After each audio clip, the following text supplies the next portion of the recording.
A new White House commission has just dropped a pretty comprehensive and, honestly, a pretty provocative report. It's all about the chronic disease crisis that it says is facing America's children. It's called the MAHA Report, and in this explainer, we're just going to break down what's inside, looking at its key findings and its main arguments, pulling everything directly from the source document itself. So, our goal here is really simple. We're just going to neutrally unpack what's inside this government assessment. We're not here to judge it, just to show you what it says. We'll look at the data it uses, the causes it points to, and the solutions it puts on the table, giving you a clear, direct look at the document itself. All right, so here's how we'll walk through it. We'll start with the core problem the report identifies, what it calls a generation at risk. Then, we'll dive into the four main drivers it focuses on: our modern diet, the chemical load in our environment, the whole digital age we're in, and even our own healthcare system. And to wrap it up, we'll look at the path forward the report suggests. So, let's dive in. So right out of the gate, the report sounds an alarm. Its central claim is that American kids are up against this unprecedented and, frankly, worsening crisis of chronic disease. According to this document, the trend lines for a whole bunch of key health markers are all pointing in the wrong direction. And to show you just how serious it thinks this is, the report leads with this really stark number. It states that a whopping 75% of young Americans aren't even eligible to serve in the military. Now, for the commission that wrote this, that's not just a health statistic. They frame it as a direct threat to national security. Now take a look at this chart from the report. It's really at the heart of the problem they're describing. What you're seeing are childhood obesity rates compared across developed countries. The report wants you to look at that red line. That's the United States, and see how dramatically it's pulled away from everyone else over the last 30 years. The document is also really clear that this isn't just about physical health. It presents this data on teenage depression to argue that there's a parallel crisis going on in mental health. And what the report highlights here isn't just how steep that trend line is, but that widening gap between boys and girls, with the rate for girls just skyrocketing in recent years. And the final piece of data the report uses to set the stage is this chart. It shows what it claims is a steady 40% plus rise in childhood cancer rate since 1975. So after presenting all these trends in obesity, mental health, and cancer, the report then asks the obvious next question: what on earth is driving all of this? The first major cause the report investigates is this profound shift in how we eat. Specifically, it puts a laser focus on the rise of something it calls ultra-processed food. Now, to really get the report's argument, we have to understand this term. It defines ultra-processed foods, or UPFs, not just as, junk food, but as industrial formulations. Things made from substances that are extracted from foods or even made in a lab, and they're specifically engineered to be so rewarding that they're easy to overconsume. And here it is. This is the statistic that really forms the foundation of the report's entire argument on diet. It claims that nearly 70% of the calories an American child eats now come from these ultra-processed sources. I mean, that's a massive dietary shift, especially when the report notes that just a century ago, that number was pretty much zero. To back this claim up, the report points to this really fascinating 2019 NIH study. So researchers let people eat as much as they wanted, first from an ultra-processed menu and then from an unprocessed one. The results were pretty striking.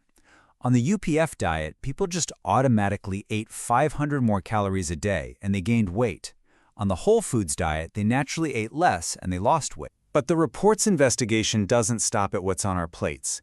The second major area of concern it gets into is the impact of what it calls a cumulative chemical load from our environment, and how that affects children's developing bodies. This infographic from the report kind of gives you a visual for its argument. The key takeaway here isn't any one specific chemical, but the sheer number of sources the report is pointing to. You've got pesticides, heavy metals, industrial residues, and all the different ways we can be exposed, whether it's the air we breathe, the water we drink, or the products we're using every day. And essential point the report makes again and again is that children are not just little adults. It uses this timeline to argue that from the moment of preconception, through infancy and all the way up to adolescence, there are these critical windows of development where the body is just uniquely sensitive to being disrupted by toxic exposures. All right, the report's third driver pivots from the chemical to the behavioral. Here, it takes a hard look at the shift to a sedentary, screen-based childhood and the domino effect this has on sleep, on stress, and on social connection. The report actually calls this whole phenomenon the Great Rewiring of Childhood, and it uses these statistics to build its case. It basically connects the dots between near-constant screen time, which leads to chronic sleep deprivation, which then contributes to what it calls an epidemic of loneliness.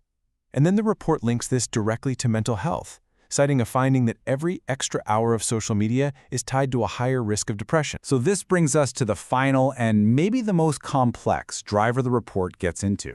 It turns its lens on the healthcare system itself, and it raises some serious concerns about overprescription of drugs and the alleged influence of corporate money on both science and medicine. As a way into this topic, the report points to this number, a 14-fold increase in the rate of antidepressant prescriptions for teenagers between 1987 and 2014.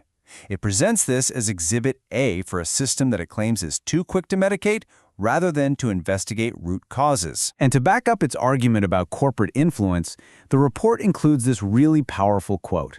It's from Richard Horton, who's the editor of The Lancet, one of the most prestigious medical journals in the world. By using a voice from deep inside the establishment, the report contends that the very integrity of our scientific information has been compromised. So this brings us to a particularly sensitive part of the document. The Commission was told to look at all potential contributing causes, and that included medical treatments. So what specifically does the report say about the childhood vaccine schedule? Let's just look very carefully at what is actually written in the document. Okay, so the report methodically lays out 4 specific points for consideration. First, it notes the significant growth in the number of required vaccine doses since the 1980s. Second, it contrasts U.S. school mandates with policies over in Europe.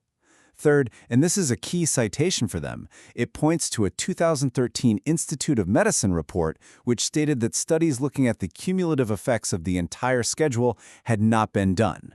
And finally, it alleges potential conflicts of interest, having to do with liability shields for manufacturers and the government's dual role in both promoting and overseeing the safety of vaccines. Okay, so after laying out this really comprehensive diagnosis of the problem and its potential drivers, the final section of the report outlines the solutions and the research initiatives that it proposes we should take to move forward. And what's really striking about the recommendations is how heavily they focus on improving the integrity and the independence of science itself.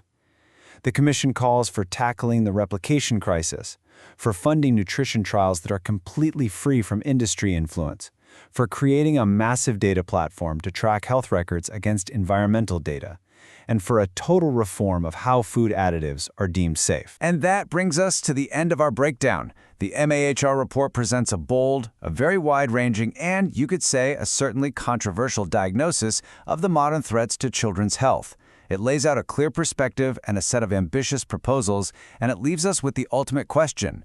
What impact will this document have on policy, on science, and at the end of the day, on the health of the next generation?